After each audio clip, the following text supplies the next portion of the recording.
Zaqueu. Comentário de Mário Persona.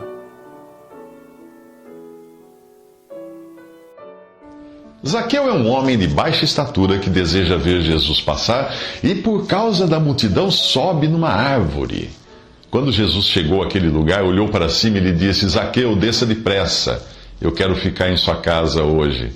Então ele desceu rapidamente e o recebeu com alegria. Isso está em Lucas 19, de 5 a 6. Como Jesus sabia o nome daquele coletor de impostos trepado numa figueira brava? Por ele ser Deus, o Senhor. O profeta Isaías escreve acerca de um rei, dizendo: Eu sou o Senhor, que diz acerca de Ciro: Ele é meu pastor e realizará tudo o que me agrada. Ele dirá acerca de Jerusalém: Seja reconstruída, e do templo: Sejam lançados os seus alicerces. Isaías 44, 24 a 28. Detalhe: Isaías escreveu estas linhas e citou o nome de um rei que iria nascer uns 150 anos depois. Como ele poderia saber? Por revelação divina, como tudo mais nas Escrituras. Deus sabe o nome de cada pessoa que viveu, vive e viverá. E também determina o número de estrelas e chama cada uma pelo nome, fala em Salmo 147, 4. Os astrônomos não sabem quantas estrelas existem e já não conseguem dar nomes às recém-descobertas. Hoje elas são chamadas por códigos alfanuméricos. Mas Jesus sabe o nome das estrelas de Zaqueu e também o meu e o seu. Ele diz a Zaqueu: Quero ficar em sua casa hoje. E Zaqueu desceu rapidamente e o recebeu com alegria. Lucas 19, de 5 a 6. Não seria esta também a sua reação se Jesus quisesse se hospedar em sua casa? Certamente você o receberia alegremente, de portas abertas. Ou não? A oposição formada por todo o povo logo condena a iniciativa de Jesus. Ele se hospedou na casa de um pecador, dizem eles em Lucas 19, 7, como se aquele que sabe o nome das estrelas não conhecesse cada pecado de Zaqueu. Incomodado com os comentários do povo, Zaqueu tenta se justificar: Senhor, eis que eu dou aos pobres metade dos meus bens, e se em alguma coisa tenho defraudado alguém, eu restituo quadruplicado. Em Lucas 19, 8. Esta é a versão da Bíblia mais correta desta passagem, e não aquelas que parecem apontar que Zaqueu teria decidido agir assim como consequência da visita de Jesus. Não. Isso porque não é com base em um bom proceder que a salvação entra na casa de Zaqueu, mas por graça, e como resposta a uma fé genuína, igual a de Abraão, que creu em Deus e isso lhe foi acreditado como justiça. Gálatas 3,6. Por isso Jesus diz: Hoje houve salvação nesta casa, porque este homem também é filho de Abraão.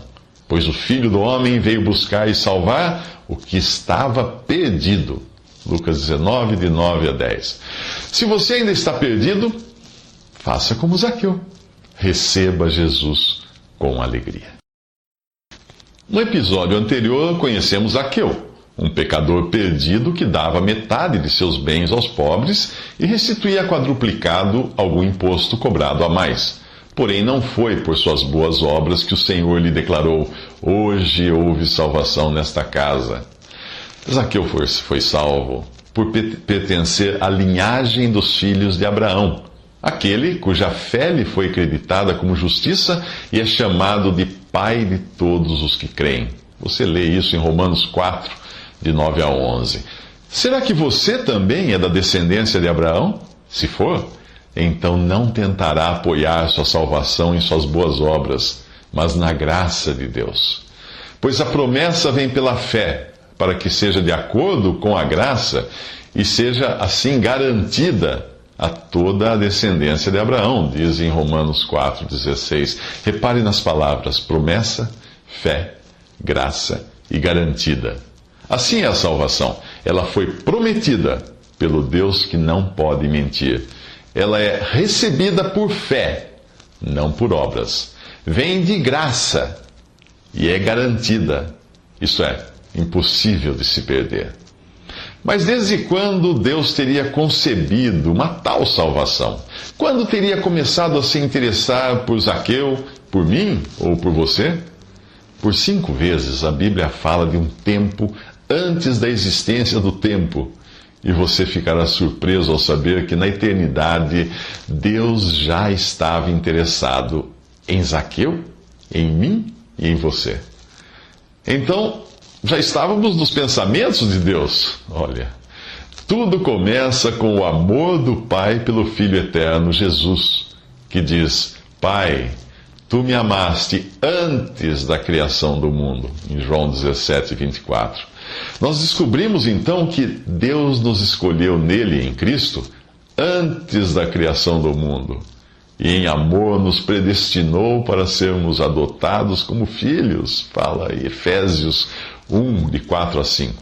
Para isso, Deus preparou um cordeiro sem mancha e sem defeito, conhecido antes da criação do mundo. Isso fala 1 Pedro 1,20. Se você já creu em Jesus como seu Salvador, saiba que Ele nos salvou e nos chamou com uma santa vocação, não em virtude das nossas obras, mas por causa da sua própria vontade, da sua própria determinação e graça.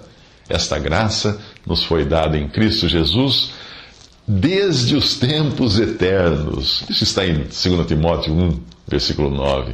Nós sabemos também que a fé e o conhecimento da verdade que conduz à piedade se fundamentaram na esperança da vida eterna, a qual o Deus que não mente prometeu antes dos tempos eternos. Tito 1, de 1 a 2. Agora, quando lhe perguntarem quando foi que Deus começou a amar você, a melhor resposta é nunca, pois Ele sempre amou, antes da criação do mundo, antes dos tempos eternos, antes mesmo de você existir. No episódio anterior, Jesus declarou que a salvação havia entrado na casa de Zaqueu, mas não por merecimento de Zaqueu. A salvação é recebida por fé, a mesma fé de Abraão, chamado de pai de todos os que creem, em Romanos 4, de 9 a 11. Agora Jesus vai falar da responsabilidade daquele que crê com o coração e com a boca confessa que Cristo é seu Senhor.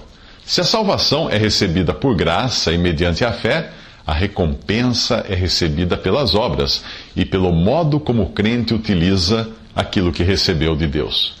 Mas antes, Jesus precisa esclarecer algo. Com sua presença no mundo, aqueles judeus foram iluminados, provaram o dom celestial, tornaram-se participantes do Espírito Santo, experimentaram a bondade da palavra de Deus e os poderes da era que há de vir. Isso está em Hebreus 6, de 4 a 5. Ou seja, os poderes do reino do Messias. Agora, porque Jesus estava perto de Jerusalém, o povo pensava que o reino de Deus ia se manifestar de imediato. Como você vê em Lucas 19, 11. Porém, os profetas indicavam uma ausência do Messias entre a sua primeira vinda e o estabelecimento do reino em glória. O profeta Daniel dissera: o ungido será morto, e já não haverá lugar para ele, em Daniel 9, 26. O reino de Deus aparece em diferentes aspectos no Novo Testamento. João Batista veio como precursor do rei, para anunciar esse reino. O seu discurso era: o tempo é chegado, o reino de Deus está próximo. Marcos 1,15. Então, no início de seu ministério, Jesus declarou: o reino de Deus está entre vós, ou entre vocês, em Lucas 17, 21. Pois ele, o rei, estava entre eles, ainda que o reino não tivesse sido estabelecido em poder. Após Jesus morrer, ressuscitar e subir aos céus, o reino permanece na terra em sua ausência, e dele fazem parte os que se sujeitam a Cristo, vivendo segundo os princípios que ele estabeleceu para o seu reino. Esses são os bem-aventurados dos capítulos 5 de Mateus e 6 de Lucas. Fica fácil entender se nós nos lembrarmos da história do Brasil. Quando Dom João VI transferiu o reino para as terras brasileiras, Portugal foi invadido e dominado por Napoleão. Porém, os portugueses que continuaram a viver em Portugal, ali na sua terra natal, permaneceram sujeitos a um rei ausente que estava no Brasil, falando a língua e praticando os costumes desse reino, porém vivendo em terras tomadas pela França. Assim vivem os cristãos no reino de Deus, um reino cujo rei viajou para o céu e prometeu voltar. E é exatamente assim que Jesus começa a parábola que veremos nos próximos 3 minutos, quando um homem de nobre nascimento foi para uma terra distante para ser coroado rei e depois voltar. Isso está em Lucas 19, 12.